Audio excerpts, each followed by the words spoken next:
Vamos a charlar en la mañana de hoy con un gran amigo, Mondo Franco, a quien voy a saludar en estos momentos. Gracias por venir, Mondo, buen día. ¿Qué tal? Muy buenos días, ¿cómo andás, Liel?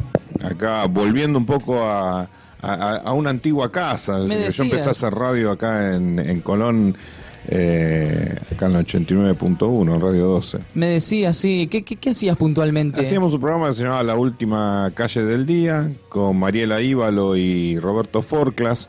Viste, cuando uno llega a un lugar, me costaba habituarme, nunca había estado acá. Cuando llegué, hace casi 7 años, y dije, ¿cómo puedo entrar a esta nueva realidad, a esta nueva ciudad? Y dije, ¿qué me gusta hacer? Radio. Y digo, vamos a hacer radio. Y me pasó que yo me escuchaba que hablaba muy diferente a la gente que escuchaba cotidianamente en la radio. Entonces digo, si hago radio tengo que hacer radio con gente de acá para aprender los códigos de acá. Entonces ahí la conocí a Mariela, que hacía radio también allá en San José, a Roberto, que era un amigo, y entre todos armamos un programa en donde yo también fui aprendiendo. Me acuerdo que leíamos los cuentos de Alcibiades de la Rosa y empecé a saber cómo era la historia de Colón, la marcianita y todo eso, y así era muy divertido porque hacíamos muchas cosas como radioteatro, recomendaciones de películas, pero de forma graciosa, y todo ocurría en este lugar. ¿Cómo fue ese proceso de instalarte en Colón? ¿Cómo lo llevaste? ¿Cómo lo viviste? ¿Cómo se dio? Mira, hace poquito, la semana pasada, hubo una especie de presentación de escritores colonenses, que para mí fue un honor porque me consideraron un escritor colonense. ¿Sabes qué lindo que es cuando vos emigrás de tu lugar, llegás a uno nuevo, vas viviendo y un día te dicen, bueno, usted es de acá.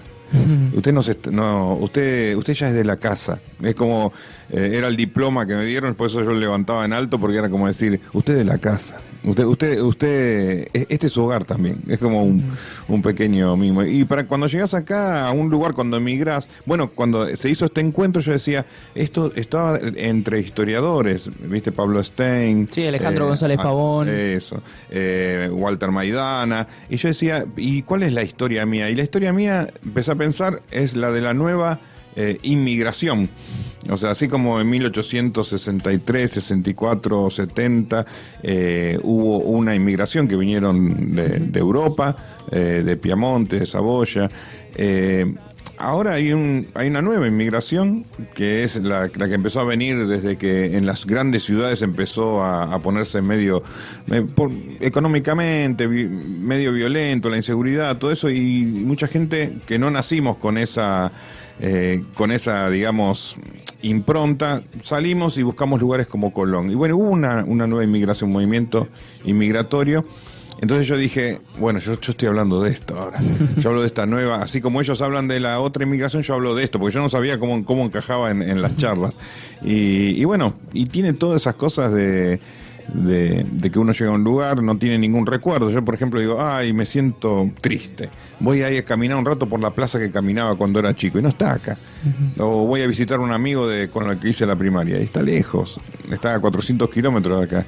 Entonces es como que vos recreás todo el mundo y eso te conlleva a buscarte a vos mismo quién sos. Claro. Quieras o no, ahí no hay escape, no te podés embarullar o nada, tenés que buscar quién sos, qué era lo que me gustaba. En mi caso la radio, fue una de las primeras cosas. Entonces empecé a buscar la radio, escuchaba radio, estaban pensando Radio 12, creo que no tenía un año todavía, meses tenía Radio 12 cuando yo empecé acá, y empecé a buscar gente afín. Entonces buscaba radio, me acuerdo que caminaba por la calle y escuchaba un tipo que se repetía, hablaba. Un día pregunto, ¿quién es este? Y me dice el Pato Benítez. Es como en Buenos Aires el Héctor Larrea o el Pergolini, que le dice que escuchan todos.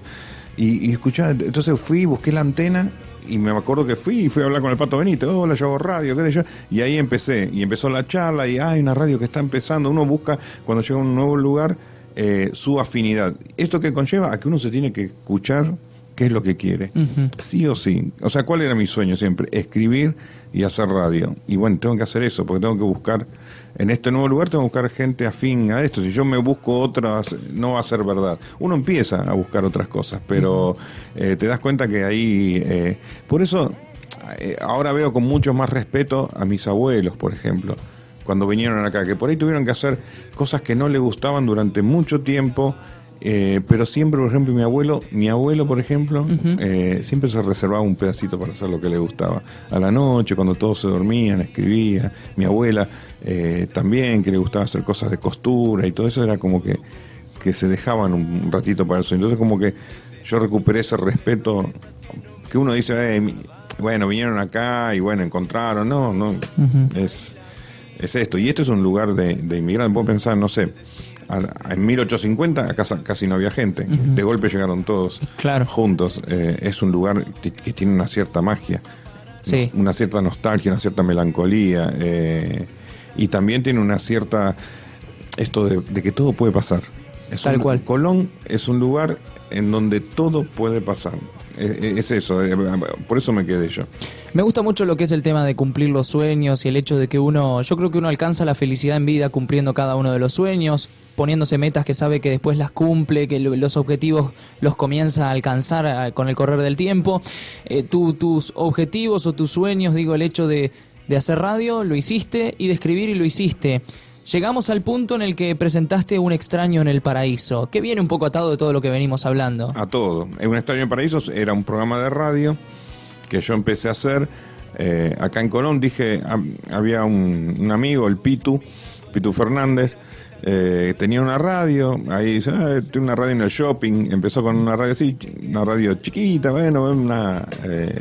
y bueno, estaba empezando. Yo fui, digo, mira, yo tengo un programa, digo, dame alguna hora que nadie... Y me dice, mira, a la noche si querés.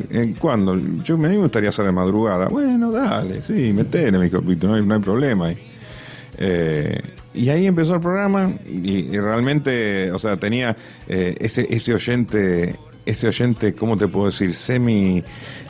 Ya es el insomnio, ya es un tema, pero también estaba la guardia del hospital, la guardia de la policía, los bomberos, los muchachos que laburan en el remis, viste, que están por ahí, tienen un impas, y bueno, a mí me gustaba leer, le leía cosas, le ponía música de la época mía, de los 70, de los 80, y Un extraño en el paraíso. Entonces se creó como una especie de cofradía que yo no me di cuenta hasta que un tiempo que dejé de hacerlo y la gente decía, che, ¿qué onda? Me escuchaba, nunca me lo habías dicho. Sí. Y entonces Un extraño paraíso era como eso, era como sacar todo. No tenía obligación porque era un horario en donde yo podía decir lo que quisiera. Nunca me dijeron nada y yo me ponía a pensar, hacía silencios, los silencios, viste que en el trajín de la mañana, de la tarde, uno tiene que seguir un ritmo, porque es así, entre la mañana tiene el ritmo de levantarte, el de la siesta es después del descanso, y después el de la tarde estás volviendo a tu casa, es un ritmo, la radio tiene que respetar eso, y a la noche es zona liberada. Entonces era como tenía mis tiempos, cantaba, me ponía a cantar con los temas, le dice, ¿te acordás de esto? Tarareaba, a ver. Y bueno, Un extraño de paraíso de repente tenía oyentes en varios lugares y empezaron una oyente de Buenos Aires empezó a decir, che, yo los escucho desde acá, yo te escucho desde acá, porque yo me operaba todo como vos acá, y me dice, está bueno, viste, esto que dijiste acá está bueno, y esto otro está bueno, ¿por qué no haces un libro? Empezás a anotarte eso, ¿te parece? Y ahí empezó la idea, vamos a hacer un libro. Y bueno, pero qué sé yo, y agarró, donde yo vivo, en el campo, vos conocés, allá, todavía estaba todo como empezando, o sea, las temporadas de lluvia se desbordaba la laguna, no podía salir, o sea, y entrabas, viste, primero vivía acá en Ciudad de Colón, después me compré algo y vivo ahí en el campo.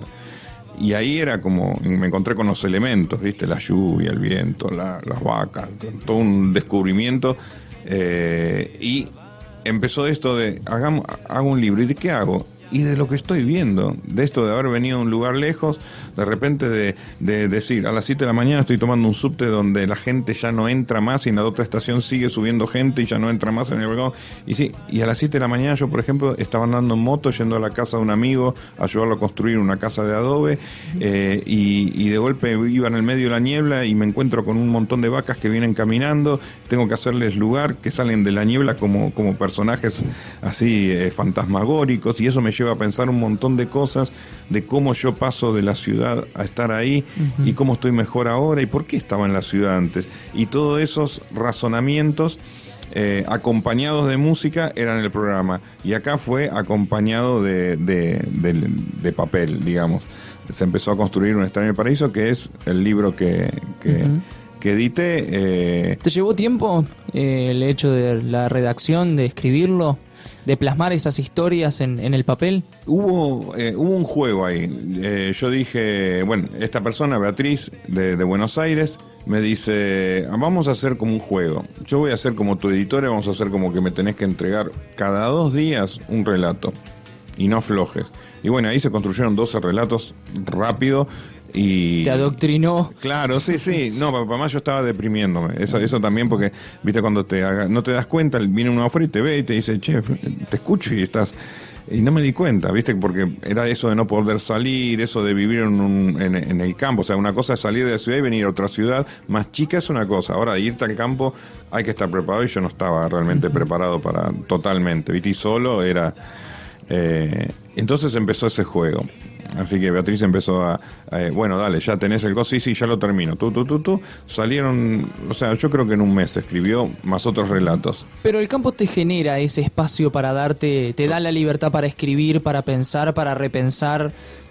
Totalmente, te da te da el lugar, o sea, ¿cómo te puedo decir? Es como que apagás el mundo y ahí empezás a escuchar otras cosas tuyas, ¿no? Es decir, eso que te dice... No te olvides que vos querías escribir, no te olvides que vos querías tener un libro en la mano de papel, claro, ir por ahí a presentarlo. Bueno, y coincidió que, bueno, mis vecinos tenían una editorial, Nora y Hugo, la editorial Relieve, justo, o sea, había 4 personas viviendo en esa hectárea, por así decirlo. Para un costado y dijiste, no. Ay, sí, y un día charlando, mientras que, no sé, me presta para cortar el pasto, que yo, sale la conversación, y me dicen que tiene una editorial. Yo digo, bueno, a ver, me está pasando esto, más esto, digo, el destino me lo está mandando, o sea, esto se hace. Y bueno, y después otro oyente, que era el gurí, dice, el gurí Pereira, de Concepción del Uruguay, dice, que también era oyente, me dice, che, si vas a hacer un libro, ¿no me dejarías hacer algunos dibujos a ver si te gustan? Y bueno, ahí empezó, como para acompañar el libro. Y entonces él dijo, el gurí es como hiperactivo, entonces hizo 2 o 3 dibujos, genial, me encanta, qué sé yo. Le dijo, bueno, déjame así, hago yo el diseño, qué sé yo, todo eso así, y empezó a meter mano acá, allá, y hasta terminamos haciendo una historieta los dos al final de las que nos gustaban de aquella época, de D'Artagnan, el Tony y bueno, Intervalo, esas hermosas historietas que ya no salen más. Y bueno, todo eso fue el libro Un extraño en el paraíso. O sea, se juntaron todo eso. Unos vecinos que tienen una editorial, una persona de Buenos Aires que me dice, dale, metele, yo hago como si fuera tu agente, y otra persona que dice, dale, yo quiero meterle a los dibujos. Tenía una cámara de fotos muy buena con la que yo trabajaba y filmaba, la vendí. Y nada, estaba ahí, la miro, y vos qué haces acá, le digo. no, perdóname, le digo, te vendo, y hice el libro. Y listo, como que se dio todo, ¿viste? De golpe cuando ves, Steve Jobs dice, a veces uno va generando cosas y no sabe por qué. Bueno, decía, pobre Steve. Decía, uno va generando puntos que no sabe cuál es, pero después se unen en el futuro. O sea, los puntos... A veces parecen aislados esos puntos en un primer momento. Eso. Steve Jobs decía, yo por ejemplo, en la facultad iba de oyente, porque no me gustaba, pero fui de oyente. Steve Jobs es el que inventó todo, para los chicos, lo que inventó todo lo que ustedes tienen en la mano, que están usando ahora, el iPod, el iPhone, la computadora portátil. Antes las computadoras no tenían el concepto ni de teclado, ni de mouse, ni de pantalla. Eran cosas que se metía una tarjeta por un lado y salía la solución por el otro. Bueno, Steve Jobs, y murió joven a los 56 años, el tipo decía, los puntos uno no los puede entender cuando está en el futuro y los une para atrás, para adelante no los puede unir. De golpe uno dice, él decía, yo estaba en la facultad, me di cuenta que no me gustaba, pero iba de oyente a algunas clases. Había unas clases de caligrafía y nada, y yo las tomaba y me encantaba, clases de caligrafía, nada que ver. Y el tipo dice, por esas clases, yo después, ahora ustedes en sus computadoras tienen fuentes, porque a mí se me ocurrió que en la letra no tenía que ser esa letra fea que había, que podía tener diferentes fuentes, porque yo conocía cuál era la Ball, la Courier, la Cooperlight, sabía la Arial, la Times New Roman, sabía todo. Entonces cuando creé las computadoras le puse tipografías bellas. ¿Pero por qué? Porque un día empecé a ir a ese curso de caligrafía, o sea, unió...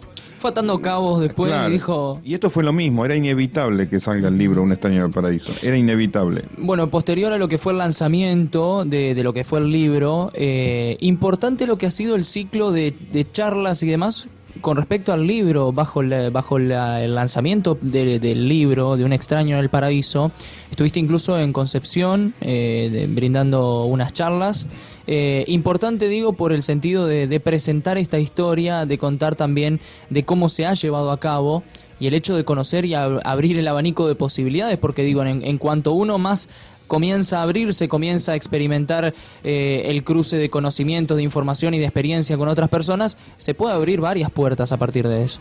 Ajá, sí. Más que nada yo me di cuenta, esto que vos decís de las puertas, de... esto cuando empecé con las charlas, en Concepción, acá en Colón, y también fuimos a la Feria del Libro de Buenos Aires, que nos llevó a la provincia, también en una feria internacional en San José, en Uruguay, y en cada charla yo iba notando lo que la gente le iba llamando la atención, y algunos te vienen y te dicen, me gustó mucho esta parte, entonces, empecé a encontrar un patrón, que es la historia que a ellos les inspiraba de cómo había yo llegado a hacer este libro. Un poco esto de lo que conté, un poco contar que o sea, yo tuve un sueño, pero me gustó, yo tenía otro sueño que era hacer una familia. Entonces a los 21 años ya estaba casado, teniendo hijos, o sea, me gustaba eso, como también me gustaba escribir, pero nunca lo olvidé. Eso, entonces yo trabajaba, era papá, me encantaba, era el esposo de la que en ese momento era mi mujer, todo eso, pero siempre en algún rato, cuando todos iban a dormir, yo decía, me levanté y escribía, nunca lo había dejado, y así de a poquito, después pinté casas, hice miles de trabajo, pero siempre escribía. Entonces me di cuenta que a la gente le interesaba esa parte de la historia que es la que termina siendo este libro. Y entonces empecé las charlas, no solo eran literarias, sino que también empezaron a ser, como ahora, las últimas que di, más inspiradoras. Decirle, chicos, ustedes tienen un sueño, no sé, uno quiere ser karateca, el otro jugador de fútbol, la chica quiere ser bailarina o jugadora de vóley, o árbitro de básquet, lo que sea. O sea, les puede pasar muchas cosas en la vida, pero no se olviden de lo que quieren ser, de esa voz que te decía cuando eras chico, esa que dije antes. No se olviden de eso. Les va a tocar hacer un montón de cosas que no quieren, pero siempre. Yo cuando pintaba casa me acuerdo que decía, pintaba por ejemplo los techos, que son terribles. Toca los techos, descascararlo, después lijarlo, la espalda, no sabes cómo te quede, y por ahí al otro día te toca el zócalo, o sea, la espalda otra vez ahí abajo. Y yo decía, ¿cuántas hectáreas de techo me faltarán todavía pintar? ¿O cuántos kilómetros de zócalo me quedarán por rasquetear? Y decía, pero no importa, porque yo voy a ser escritor. Y yo hoy o mañana, no importa, yo voy a ser... Lo único que tenía de curiosidad es cuántas hectáreas me faltarán. Lo veía como un campo de techos, ¿viste? Y terminás una parte y decís... pero yo siempre, nunca me desalenté, porque yo siempre pensaba, yo voy a ser escritor, yo voy a hacer radio. No te sacaba nadie de esa visión. Y siempre hacía por ahí, laburaba toda la semana, y el sábado y domingo iba a una radio por ahí chiquita de Buenos Aires y me hacía el programa de radio. O escribía, o sea, participaba en concursos, me iba bien generalmente, y bueno, pero o sea, yo iba a recibir, no sé, me acuerdo de una vuelta, justo, mira, cuando te pasa todo, tenía que entregar unas oficinas, o sea, viste, cuando vos trabajas en una oficina, tenés que trabajar cuando los empleados se van, y tenía que entregar una oficina para el otro día. Y bueno, laburé ese día, no sabes qué eso. Y había recibido un premio del Diario de la Nación. Fui, recibí el premio, me saqué la foto, todo eso. Y hacía 2 horas estaba sacándome la pintura olía a guarrá seguramente.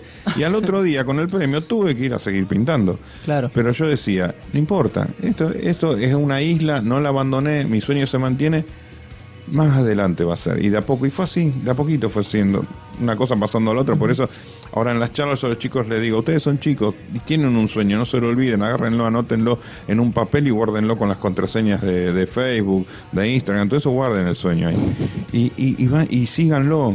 No importa si tienen que trabajar 2 años reponiendo en el chino y abancarse al chino que les grite, no importa, ustedes van a ser escritores. Estamos con Mondo Franco en Radio 12. Nuestro programa de hoy es El Día, charlando acerca de la presentación de lo que ha sido todo este trabajo previo y por supuesto el lanzamiento y la posterior difusión que se le ha dado y que se le está dando a este libro, Un extraño en el paraíso. Mondo, ¿llegará a morir el libro físico como lo conocemos, el libro en papel? No, yo creo que no. Yo creo que el libro en papel no va a llegar a morir. Es como cuando salió la televisión, decía se muere la radio. No, son dos cosas diferentes. Después cuando salió las caseteras, Ajá. Imagínense que nosotros íbamos al cine. No había otra manera de ver una película que en el cine o ver en la televisión la misma película que se repetía mes a mes. Y cuando digo eso, se repetía mes a mes la misma película. No había otra forma. Cuando salió la videocasetera dijeron, es el fin de los cines. Chao, porque la gente puede ver películas en sus casas. Y no, están ahí los cines. Y siguen estando ahora cuando ya podemos ver en unas pantallas gigantes en nuestra casa, ¿no? Es como una... Son cosas distintas entonces. Sí, son cosas distintas y yo creo que tienen un gusto diferente. El libro, el poder irme a la playa con el libro y tirarte ahí y leer un rato, tocarlo. Uh-huh. Yo creo que el libro, en mi modesto, ya tuvo que haber desaparecido.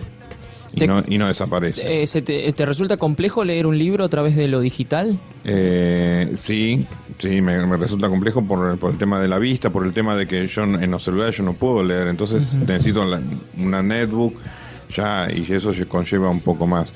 Pero lo que me sirve es para encontrar las puntas del iceberg. Entonces encuentro esto, eso es buenísimo internet, buscar esos tuk. Y cuando encuentro eso, por ahí voy a comprarme el libro después. Es como que me da los trailers. Claro, tal cual. Me parece que es buenísimo eso internet. En los chicos se ha dejado de leer. Sí. Imagino. Pienso, por lo que se dice, por lo que se comenta, por el nivel educativo. ¿Cómo ves esta cuestión? Yo lo que le digo a los chicos es que, o sea, fíjate que ellos leen y escriben, yo te diría 1000 veces más de lo que leíamos y escribíamos nosotros. ¿Por qué? Porque están todo el día escribiendo mensajes, están todo el día leyendo mensajes. El tema, ¿qué es lo que leen y qué es lo que escriben? O sea, creo que por ahí a veces cometemos nosotros soberbiamente el error de decir los jóvenes no leen. No, leen y escriben todo el día, están leyendo, escribiendo. Nosotros, para acceder a escribir en una computadora que no existía, como escriben ellos a máquina, tac. Yo me acuerdo que tuve que dar un examen para un trabajo y no tenía máquina de escribir. Me tuve que comprar un teclado de papel y practicar en el teclado de papel. Ahora los chicos ya nacen escribiendo. O sea, escriben todo. El tema es qué es lo que escriben. Escriben siempre lo mismo, se leen siempre lo mismo. Hay como una repetición, hay como una tendencia, entonces creo que lo que le tenemos que dar es el contenido. O sea, nosotros yo por ejemplo en las clases trato de llevarle películas, porque es lo que ellos ahora están viendo. O sea, si le tengo que hablar del cine, Charles Chaplin, no le puedo poner a dictar, ¿te imaginas? Es como que nosotros cuando viéramos a un egipcio picando la pared para hacer los jeroglíficos, más o menos nos deben ver así. Un señor que escribe en una pizarra de madera con un mineral que es una tiza, nos deben ver. Entonces es como que hay que cambiar las formas. ¿Qué tienen ellos esto? Bueno, entrémosle por ahí. Hay muchos maestros que están usando eso, que les meten el PDF de un cuento, entonces lo usan. Hay que entrar en donde están ellos. Ellos se fueron lejísimos y creo que como maestros nosotros no nos estamos ayornando. Entonces hay que darle como la película. Yo creo que es esto, el contenido. No cerrarlo, no leen. Sí leen, el tema es que leen siempre lo mismo. Claro. Entonces de golpe decirle, a ver, para. El inverso, ¿cómo hacen? Por ejemplo, ahora el mundo quiere que a nosotros nos guste el reggaetón, sí o sí. Nos tiene que gustar el reggaetón. Vos fíjate que fíjense qué curioso, ponen en YouTube, ¿no? A escuchar un tema que les gusta. Se van a hacer algo. El siguiente tema es un anuncio de un reggaetón o un video de reggaetón. Taca. Bueno, vos sacás, ponés el otro. Y después te viene otro reggaetón. Entonces el mundo quiere llevarnos al reggaetón. ¿Qué pasa si lo usamos al revés?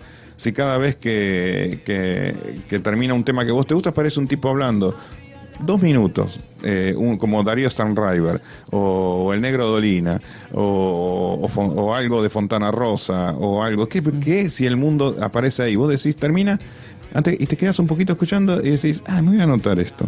Yo hago así, me anoto, ¿viste? Y voy a ver qué dice eso. Pero el mundo nos quiere llevar a un lugar donde al revés, ¿entendés? Muévele, Sí. mi negra, vamos. Claro, que no está mal para divertirse, pero tomar eso como una... Yo tengo alumnos que van y están con los auriculares escuchando la música y yo le puedo contar algo nuevo y no me están escuchando, por ahí logro que saquen. Y yo le digo, es una pena porque, digo, eso lo pueden hacer en su casa. En cambio, acá hay un tipo que le está contando algo que ustedes no saben. Que está bueno, aunque sea por 45, y les cuesta. Cuando vos inclusive le contás y les cuesta. Sí. Viste, el rato ya se vuelven a enganchar porque es como un adormecimiento. Y creo que ahí nosotros como generación, yo me hago cargo de los que tenemos ahora 50, que no nos estamos ayornando. No nos estamos. Por eso yo, por ejemplo, el libro lo soporto mucho digitalmente. Tiro pedacitos. Ahora voy a empezar a hacer videos también, como para decirle, chicos, vengan. Videos de 1 minuto de Instagram. Yo no entiendo qué es Instagram. No logro, bueno, pero tengo que entrar. Si quiero hacer el libro, tengo que entrar. ¿Para qué? Para contarle por ahí 2 frases de mi libro y decirle, vayan a leer el mío o de otro, porque mi libro habla de otros libros también. Y creo que ahí es donde tenemos que esforzarnos muchísimo, la generación que ahora tenemos entre 45 y 50 y algo. Porque si no, los estamos desprotegiendo mucho y los criticamos encima. Tal cual. Justamente te iba a consultar acerca de cómo sigue este proceso de Un extraño en el paraíso. Veo que una de las partes importantes a futuro es ese, el proceso de introducirlo también a través de lo que es el segmento de redes sociales, que es el segmento en el que los jóvenes pueden llegar a interpretar el libro y a llegar a acceder al material que lo compone. Pero después lo que es el tema charlas, ¿cómo lo vas a preparar? ¿Durante el verano tenés alguna que otra charla prevista? Mira, todavía no hay nada previsto así, pero la idea está de armarlo ahora